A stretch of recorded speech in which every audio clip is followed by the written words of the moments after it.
Hai,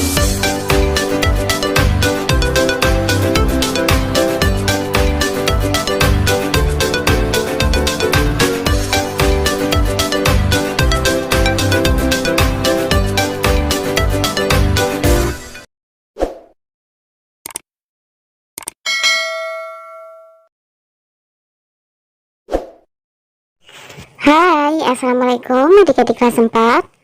Pada video kali ini kita akan baca tema 9, subtema 1, pembelajaran 4. Pada pembelajaran yang lalu, kita telah mengetahui jenis-jenis sumber daya energi. Kita pun seharusnya makin tahu dan makin bijak memanfaatkan sumber daya energi yang ada.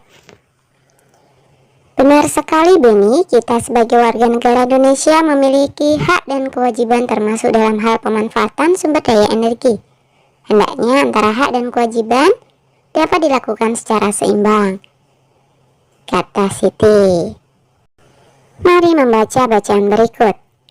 Hemat energi, hemat biaya. Hemat energi adalah mempergunakan energi yang ada dengan seperlunya saja. Energi yang kita gunakan tidak dapat diperbarui. Oleh karena itu, kita harus mempergunakannya sehemat mungkin. Apabila kita hemat menggunakan energi, kita pun akan menghemat biaya. Contoh energi yang perlu kita hemat penggunaannya adalah listrik. Listrik merupakan energi yang tidak dapat dilihat, namun dapat kita rasakan manfaatnya. Listrik sangat berpengaruh terhadap kehidupan manusia. Pada saat ini listrik sangat berperan dalam membantu berbagai aktivitas manusia sehari-hari. Untuk mendapatkan listrik, manusia harus bersusah payah membuat berbagai macam pembangkit listrik. Contoh pembangkit listrik antara lain pembangkit listrik tenaga air atau PLTA, pembangkit listrik tenaga surya atau PLTS, dan pembangkit listrik tenaga uap atau PLTU. Setiap pembangkit listrik ini memerlukan biaya yang sangat besar dalam pembangunannya. Oleh karena itu, kita harus berhemat dalam menggunakan listrik. Keberadaan listrik juga memakan biaya yang sangat tinggi. Kita harus membayar biaya pemasangan listrik di rumah dan harus membayar biaya penggunaan setiap bulannya. Semakin boros menggunakan listrik, maka akan semakin besar pula beban biaya yang harus dibayar. Oleh karena itu, mulai sekarang dan seterusnya, marilah kita berhemat listrik dengan cara seperti berikut. 1. Tidak menyalakan lampu pada siang hari. 2. Menyalakan lampu hanya jika diperlukan. 3. Lampu dinyalakan maksimal 10 jam setiap hari. 4. Mematikan peralatan elektronik jika tidak digunakan. 5. Menggunakan listrik seoptimal mungkin. Nah, sekarang mari menjawab pertanyaan-pertanyaan berikut. 1. Mengapa kita harus berhemat energi? Kita harus hemat energi agar cadangan energi tidak cepat habis. 2. Coba jelaskan, dengan hemat energi maka akan menghemat biaya. Hemat energi dapat menghemat biaya karena untuk menggunakan energi listrik memerlukan biaya. Semakin boros menggunakan listrik, semakin besar beban biaya yang dibayar. 3. Bagaimanakah cara menghemat listrik? Cara menghemat listrik antara lain 1. Tidak menyalakan lampu pada siang hari. 2. Menyalakan lampu hanya jika diperlukan. 3. Lampu dinyalakan maksimal 10 jam setiap hari. 4. Mematikan peralatan elektronik jika tidak digunakan. 5. Menggunakan listrik seoptimal mungkin. Nah, berdasarkan bacaan di depan, temukan ide pokok dan kalimat pendukung tiap-tiap paragraf.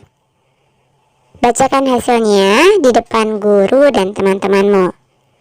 Paragraf 1, ide pokoknya adalah hemat energi adalah menggunakan energi seperlunya.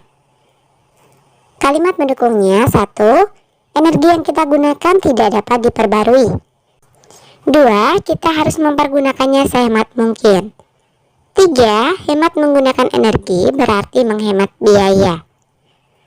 Kemudian paragraf 2, ide pokoknya energi yang dihemat penggunaannya adalah listrik. Kalimat pendukungnya 1. Listrik energi yang tidak dapat dilihat namun dapat dirasakan manfaatnya. 2. Listrik sangat berpengaruh terhadap kehidupan manusia. 3. Listrik sangat berperan membantu berbagai aktivitas manusia. Kemudian paragraf ketiga, ide pokoknya adalah listrik dihasilkan melalui pembangkit listrik. Kalimat pendukungnya: 1. Contoh pembangkit listrik antara lain PLTA, PLTS, dan PLTU. 2. Setiap pembangkit listrik memerlukan biaya yang besar pembangunannya. 3. Kita harus berhemat dalam menggunakan listrik. Kemudian paragraf yang keempat, ide pokoknya keberadaan listrik memakan biaya yang sangat tinggi. Kalimat mendukungnya: 1. Kita harus membayar biaya pemasangan listrik dan membayar biaya penggunaan setiap bulannya. 2. Semakin boros menggunakan listrik, semakin besar beban biaya yang dibayar. Kemudian paragraf yang kelima, ide pokoknya adalah cara berhemat energi listrik. Kalimat mendukungnya: 1. Tidak menyalakan lampu pada siang hari. 2. Menyalakan lampu hanya jika diperlukan. 3. Lampu dinyalakan maksimal 10 jam setiap hari. 4. Mematikan peralatan elektronik jika tidak digunakan. 5. Menggunakan listrik seoptimal mungkin. Nah, sumber-sumber energi yang ada di Indonesia yang menyangkut kepentingan orang banyak dikelola oleh negara dan dipergunakan untuk sebesar-besarnya kemakmuran dan kesejahteraan rakyat. Contohnya minyak bumi, batu bara, gas, dan air. Setiap warga negara juga memiliki kewajiban untuk memanfaatkannya dengan bijak dan hemat. Berikut hak dan kewajiban setiap warga negara terhadap sumber energi dan pemanfaatannya. 1. Kewajiban terhadap sumber energi. Setiap orang memiliki tanggung jawab dan kewajiban yang besar terhadap lingkungan dan sumber energi. Setiap aktivitas manusia memiliki pengaruh yang besar terhadap lingkungan. Manusia dan lingkungan memiliki hubungan yang sangat erat satu sama lain. Artinya, apa yang dilakukan manusia akan berpengaruh kepada alam. Oleh karena besarnya pengaruh manusia terhadap alam, maka manusia berkewajiban menjaga alam dengan baik. Berikut kewajiban manusia dalam menggunakan sumber energi dalam kehidupan sehari-hari. A. Menghemat energi dengan menggunakannya seperlunya. B. Memanfaatkan teknologi dan peralatan yang ramah lingkungan. C. Menjaga dan melestarikan alam untuk menjaga ketersediaan sumber energi. D. Melakukan reboisasi untuk menjaga ketersediaan sumber air. E. Menggunakan energi alternatif seperti energi angin, air, atau matahari untuk menggantikan energi yang tidak dapat diperbarui. Jika semua kewajiban telah kita tunaikan, sudah sepantasnya lah kita memperoleh hak kita. 2. Hak memanfaatkan sumber energi. Setiap orang memiliki hak yang sama untuk menggunakan energi agar dapat menunjang kegiatannya sehari-hari. Untuk hal-hal tertentu, setiap orang pun berhak mengelola energi. Hak mengelola energi diperbolehkan selama tidak melanggar undang-undang dan merugikan orang lain. Jika hak dan kewajiban terhadap sumber energi telah dijalankan dengan baik, manfaat sumber energi pun dapat kita rasakan dengan baik pula. Nah, bersama temanmu, coba identifikasilah perbuatan orang-orang di sekitarmu berkaitan dengan penggunaan energi dalam kegiatan sehari-hari. Perilaku orang-orang di sekitarku. Contoh boros energi, menghidupkan lampu pada siang hari. Contoh hemat energi, mematikan lampu pada siang hari. Kemudian contoh boros energi yang lain, tidak mematikan keran yang tidak dipakai. Contoh hemat energinya adalah mematikan keran air saat tidak dipakai. Contoh boros energi yang berikutnya, menonton televisi sepanjang hari. Contoh hemat energinya adalah membatasi jam menonton televisi. Contoh boros energi yang keempat, menghidupkan pendingin ruangan sepanjang hari. Contoh hemat energinya adalah menghidupkan pendingin ruangan saat cuaca panas. Contoh boros energi yang terakhir, tidur dengan kondisi lampu tetap menyala. Contoh hemat energinya adalah tidur dengan mematikan lampu. Kewajiban kita sebagai manusia tidak hanya pada sumber daya alam, namun juga terhadap lingkungan alam secara keseluruhan. Hal tersebut dikarenakan manusia dan lingkungan memiliki keterkaitan yang sangat erat. Mari membaca bacaan berikut. Manusia dan lingkungan. Lingkungan amat penting bagi kehidupan manusia karena manusia tergantung kepada lingkungan. Manusia membutuhkan lingkungan untuk mencukupi kebutuhan hidupnya. Oleh karena itu, lingkungan memiliki daya dukung bagi kehidupan. Artinya, lingkungan mempunyai kemampuan untuk mendukung kehidupan manusia dan makhluk hidup lainnya. Oleh karena itu, manusia harus senantiasa berbuat baik kepada lingkungan. Manusia harus dapat berpikir dan berperilaku secara tepat, bijak, dan bertanggung jawab. Hidup yang selaras dengan alam dapat dimulai dari diri sendiri. Kita harus membiasakan pola hidup bersih dan sehat seperti selalu membuang sampah pada tempatnya, rajin berolahraga, dan selalu memeriksa keadaan mesin kendaraan agar tidak menghasilkan banyak asap kotor. Selain itu, kita harus meningkatkan kreativitas dengan mendaur ulang barang-barang yang sudah tidak terpakai agar tidak mencemari lingkungan. Sudahkah kalian berbuat demikian? Jika sudah, kembangkan dan tingkatkanlah terus. Namun jika belum, mulailah melakukan dari sekarang. Jika kita cinta dan bersahabat dengan alam, alam akan cinta dan bersahabat dengan kita. Namun sebaliknya, jika kita merusak alam, alam akan marah dengan menumpahkan segala bencana pada kita. Hidup yang selaras dengan alam dapat membawa dampak positif bagi umat manusia. Nah, kamu telah membaca bacaan manusia dan lingkungan. Temukan informasi-informasi penting pada bacaan berikut. Manusia dan lingkungan. Lingkungan memiliki daya dukung bagi kehidupan. Apa maksudnya? Lingkungan mempunyai kemampuan untuk mendukung kehidupan manusia dan makhluk hidup lainnya. Sikap apa yang seharusnya dilakukan manusia terhadap lingkungan? Manusia harus dapat berpikir dan berperilaku secara tepat, bijak, dan bertanggung jawab. Mengapa manusia harus baik terhadap lingkungan? Manusia harus baik terhadap lingkungan karena manusia hidup dalam lingkungan. Kehidupan manusia akan bergantung pada lingkungannya.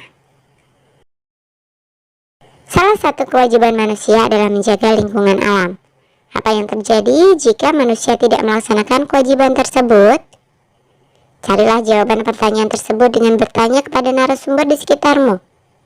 Kamu dapat bertanya kepada orang tuamu, bapak atau ibu guru, atau orang-orang lain di sekitarmu. Buatlah laporan hasil wawancaramu seperti contoh dalam kotak berikut. Laporan hasil wawancara. Tanggal wawancara misalkan 17 Maret 2022. Data hasil wawancara. 1. Nama narasumber orang tua. Pertanyaannya, apa yang terjadi jika manusia tidak melaksanakan kewajibannya terhadap lingkungan? Jawabannya, akan terjadi kerusakan lingkungan karena ulah manusia. Kemudian yang kedua, ketua RT. Pertanyaannya, apa yang terjadi jika manusia tidak melaksanakan kewajibannya terhadap lingkungan? Jawabannya adalah lingkungan akan menjadi lingkungan yang kurang sehat dan membahayakan kesehatan manusia. 3. Ketua RW. Pertanyaannya, apa yang terjadi jika manusia tidak melaksanakan kewajibannya terhadap lingkungan? Jawaban beliau adalah sampah akan berserakan dan mengganggu pemandangan di lingkungan sekitar. Kemudian narasumber yang keempat adalah tetangga. Pertanyaannya, apa yang terjadi jika manusia tidak melaksanakan kewajibannya terhadap lingkungan?